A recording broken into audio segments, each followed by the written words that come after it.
Caros camaradas, gentíssimos senhores convidados, minhas senhoras e meus senhores. Uma palavra inicial para agradecer o convite para participar neste seminário, cujo tema é de relevante importância para a instituição militar, mas também para o país. Pois a opção de ter ou não um sistema de saúde militar, eficaz e eficiente, é uma escolha entre dispor de mais uma opção estratégica de resposta em situações de emergência ou crise, ou pura e simplesmente não ter, colocar toda a expectativa no Serviço Nacional de Saúde, ignorando a sua real capacidade de resposta e a política de emagrecimento e contenção da ação do mesmo a que temos vindo a assistir. Esta referência à função de reserva estratégica não é uma especulação académica, pois até ao início do processo de encerramento dos hospitais militares, por várias vezes foram cedidos ao Serviço Nacional de Saúde dezenas de camas, quer em Lisboa, quer no Porto, para responder a situações anormais, como, por exemplo, nos períodos agudos de crise sazonais ou na contingência da pneumonia atípica. Numa situação de anormalidade grave ou catástrofe, as necessidades neste âmbito serão certamente mais exigidas. Pode dizer-se desde já, face às realidades do atual Hospital das Forças Armadas, que a tutela optou por ignorar esta questão. E mais do que isso, a designada reforma que delineou correspondeu, pelo contrário, a subcarregar o Serviço Nacional de Saúde com parte do universo de utentes da instituição militar, quer para os atos médicos de urgência, quer em particular para responder aos cuidados médicos que a família militar recorre, para além da cortina de incerteza e opacidade relativamente à capacidade do IASA para continuar a garantir cuidados continuados. Também neste domínio, a ação na gestão do IASA pela tutela parece querer ignorar que este organismo é, em primeiro lugar, obra dos militares. É necessário estar atento e evitar a degradação da ação social do IASA, que tem de merecer a atenção de todos os militares do ativo, da reserva e da reforma, não só pelo que isso pode representar de perturbação moral e da disponibilidade operacional dos militares do ativo em missões das Forças Nacionais destacadas, como de desrespeito pelos compromissos éticos para com aqueles que tiveram uma vida de serviço à instituição militar. Constitui também uma responsabilidade inalienável da cadeia de comando a preservação do apoio social que é devido à família militar em geral e aos veteranos, viúvas e órfãos militares em particular. Quando a reforma do sistema de saúde militar começou a ser discutida, tive a oportunidade de dizer à tutela em junho de 2007 que era a minha convicção profunda, que continuo a manter, de que dificilmente haverá um sistema de saúde militar eficiente e eficaz, tendo em conta as necessidades de cada ramo, à margem destes, fora da natural inserção da linha de comando do Sistema de Forças Nacional, dirigida a este como objetivo primário, mas contemplando as necessidades dos docentes das Forças Armadas e da família militar. A criação de um sistema de saúde militar em que o Hospital das Forças Armadas está na dependência do CENFA tem de contemplar a apropriada intervenção do Conselho de Chefes, com autoridade técnica funcional sobre o mesmo, com competência nas áreas do planeamento das necessidades de pessoal, do planeamento e coordenação das atividades de ensino e formação do pessoal da saúde militar e também de coordenação do apoio sanitário à atividade operacional e ao Sistema de Forças Nacional. Por outro lado, além do pessoal do ativo, face à dimensão do universo de utentes, à sua diversidade e concentração na área de Lisboa, da assistência da saúde no Hospital das Forças Armadas, importa encontrar uma forma de auscultar e de permitir a expressão do mesmo sobre a eficácia e a eficiência do apoio dispensado. O sistema de saúde militar e necessariamente a sua componente hospitalar, para além de constituírem, como já referi, um instrumento de ação estratégica do Estado, constitui uma resposta sanitária às necessidades de uma instituição nacional cuja missão última é fazer a guerra. Não podem ambos ser encarados em termos meramente economicistas ou na ótica de uma gestão privada, devendo evitar-se o que em outras experiências ditas reformistas desta natureza se tem verificado, ou seja, haver capacidade para estabilizar e evacuar marchas a partir do teatro de operações, que posteriormente se transformam em óbitos na retaguarda, por falta de especialistas e infraestruturas do sistema de saúde militar vocacionados para esta resposta. A necessidade de criar condições para garantir e facultar o treino e o enquadramento militar contínuo do pessoal militar da saúde evidencia a imprescindível necessidade de levantamento e funcionamento de uma urgência que não seja apenas básica. Que melhor da formação, em tempo de paz, do que no serviço de urgência onde convergem acidentados, na rua ou no treino militar, e as situações agudas médico-cirúrgicas, hemorragias, situações traumáticas, insuficiências cardíacas ou respiratórias, mas também as situações mais ligeiras dos acidentes caseiros, as entorses, as luxações ou as reações alérgicas, entre outras. A tutela, designadamente a atual, sempre tão interessada em encontrar modelos que legitimem as suas opções, ignorou neste domínio os casos apontados do Reino Unido, da Espanha, da França, da Alemanha ou da Áustria, isto para criar apenas alguns exemplos europeus em que os serviços de urgência militares têm uma responsabilidade regional de resposta no âmbito das missões de interesse público, incluindo uma capacidade limitada de internamento, da ordem de uma dezena de camas, por períodos curtos, 24 horas, onde os acidentados ou doentes civis são estabilizados e posteriormente transferidos para o Serviço Nacional de Saúde da sua área de residência. Nestes países,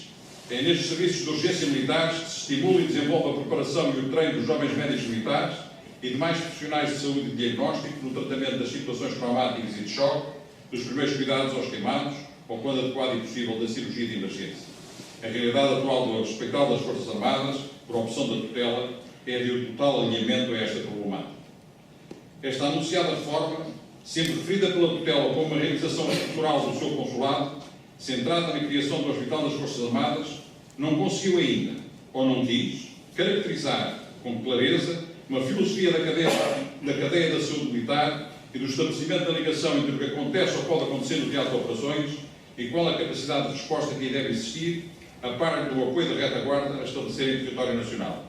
Estamos a falar daquilo que deve ser e o que deve garantir a medicina operacional, a hospitalização e os cuidados primários, a medicina assistencial, assim como os cuidados continuados e paliativos, em suma, todo o sistema de saúde militar. No domínio do apoio sanitário operacional, podemos afirmar que a sua função geral é de manter a sanidade física e mental da força operacional, fazer a profilaxia de doenças e acidentes que se traduzem em disponíveis e tratar os feridos e acidentados. São preocupações que têm especial acuidade junto às unidades, designadamente em operações, até ao escalão brigada. O que distingue o apoio sanitário no âmbito operacional do tempo de paz são as circunstâncias de tempo e de lugar. Em relação à primeira, tem a ver com o número e a simultaneidade dos feridos que é necessário tratar, e quanto à segunda, tem a ver com as condições em que o apoio sanitário é prestado, para além daquilo que é a situação real em que esses acontecimentos sucedem. Para atuar estas circunstâncias, são necessárias formações sanitárias com mobilidade, equipas ligeiras especializadas e meios de evacuação dedicados, designadamente helicópteros. Meios que a atual tutela fez questão em cancelar no projeto em curso do Exército, com os inegáveis inconvenientes operacionais e financeiros, estes da ordem de centenas de milhões de euros já investidos, a que se devem ainda somar eventuais penalizações decorrentes do contencioso judicial com a AEMA e as significativas avanças das autorias jurídicas externas ao MDM.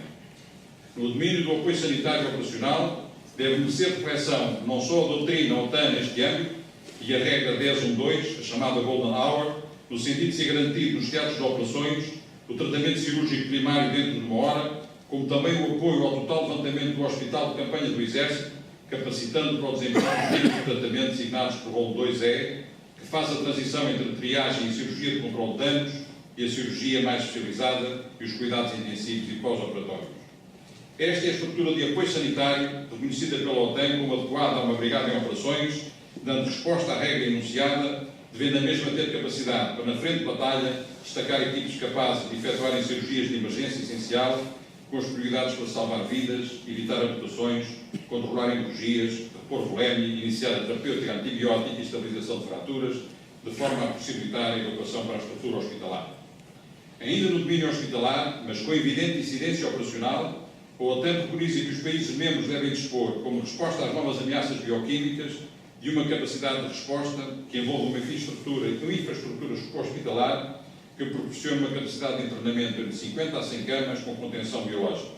reserva de meios de tratamento, meios de evacuação orientados para a situação e profilaxia e formação especializada de pessoal médico e paramédico capaz de responder à necessidade de tratamento de uma centena de casos agudos. Esta capacidade foi criada e testada no Hospital de Belém, mas com o encerramento desta unidade hospitalar deixou de existir e não foi resposta no Hospital das Forças Armadas, constituindo uma vulnerabilidade grave em termos nacionais face às novas ameaças da atualidade, não transparecendo por parte da atual tutela qualquer preocupação relativamente a esta matéria. Estas realidades tornam evidentes que o processo de reforma estrutural só faz sentido se o seu produto final for melhor do que aquele do que se partiu, desejavelmente mais económico, embora possa exigir investimentos iniciais e que favoreça a eficiência e eficácia do desempenho e do cumprimento da missão atribuída. O processo de concentração dos hospitais militares foi conduzido sob uma ótica reducionista e economicista, subordinado a um calendário político, disponibilizando o investimento mínimo, aliado às recomendações institucionais e dos direitos e garantias de assistências aos utentes. Produziu uma integração atabalhoada de serviços médicos de diagnóstico, que se traduz no Hospital das Forças Armadas a funcionar com manifestas dificuldades, por insuficiências de recursos humanos, de valências e de infraestruturas. Uma visão minimalista das capacidades e valências do Hospital das Forças Armadas corresponde a estimular a procura da satisfação das insuficiências fora do mesmo, com a inequívoca sobrecarga para a ADM, não sendo aceitável que isso seja também um argumento para interditar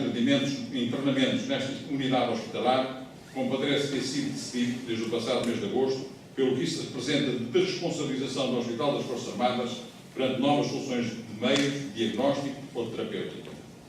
Sobre a ADM, quero referir, uma vez mais, aquilo que foi transmitido às chefias militares pelo Ministro da Defesa Nacional na altura, no seguimento da assinatura do Memorando de Assistência Financeira ao país, e que aqui já foi referido várias vezes. E passo a citar aquilo que foi transmitido às chefias militares. Os cortes previstos para o conjunto dos sistemas públicos de assistência na doença, no acordo com a Troika, não afetará a especificidade e autonomias próprias do regime específico dos militares, acrescentando ainda, essa redução far-se-á preservando o regime da ADM, que é uma dimensão associada à condição militar e é extensível à família dos militares. Esta afirmação foi posteriormente tornada pública pelo próprio Ministro e divulgada pela comunicação social, pela Luz e pelo Diário de Notícias em 7 de maio de 2011, podendo facilmente ser consultado.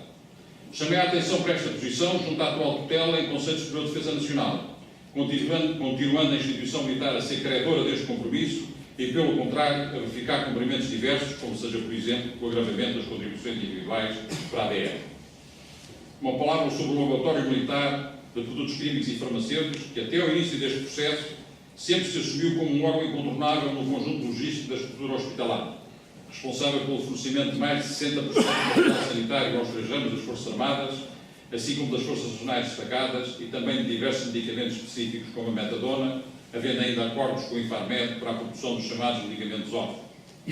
É necessário garantir que esta capacidade também não se perde,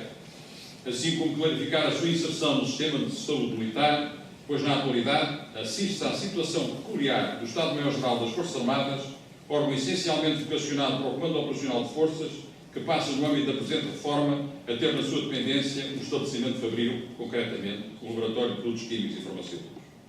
Não quero terminar sem referir 2 aspectos que poderão orientar a instituição militar relativamente ao futuro do serviço do sistema de saúde militar. Por um lado, o exemplo de vários países europeus em que os hospitais militares são centros de excelência para determinadas valências, como é o caso da Alemanha, da Espanha, da França, com idoneidade formativa para diversas especialidades, como aliás já acontecia no Hospital da Estrela e noutros hospitais, e verdadeiros instrumentos de ação estratégica, quer no âmbito da política externa, quer da cooperação, procurados pelas elites político-militares, nacionais e estrangeiras, pela sua competência, segurança e confidencialidade. O segundo aspecto tem a ver com a história do Serviço de Saúde Militar, ao longo de mais de 200 anos, e serve da cronologia dos factos relevantes durante esse período, elaborada pelo Coronel Médico Rui de Carvalho, publicado na Revista Militar, de fácil consulta, e que passo a citar. Esses factos relevantes, muitos dos quais contribuíram para ou marcaram a saúde em sentido lato em Portugal. Não está nos genes do Serviço de Saúde Militar a passividade, a acomodação, o conformismo ou a vulgaridade. Pelo contrário, foi sempre a competência, a confiança, a procura da inovação, a proximidade dos seus doentes, a disponibilidade, a camaradagem e a solidariedade que marcaram o seu desempenho na paz e na guerra e também nas ações internacionais de assistência humanitária. No passado recente, nunca as chefias militares hesitaram, relativamente aos hospitais de cada ramo, em lhes dar as melhores condições de resposta à assistência que é devida aos militares e aos seus familiares, assim como o investimento na formação, na inovação e nas condições de trabalho adequadas ao cumprimento da sua missão. Essa atitude e esse sentido de responsabilidade não acredito que se tenham perdido e que estejam bloqueados por pressões ou previsões marcadas pelo minimalismo, pela dispensabilidade e, eventualmente, pelo preconceito. Fazer mais e melhor, ampliar capacidades e fazer evidência de competência e de excelência não pode constituir uma ilegalidade ou ser objeto de crítica ou de reprovação. Quem é que está contra um sistema de saúde militar de grande prestígio que se constitua como uma referência nacional no domínio da saúde, a bem da instituição militar e do país?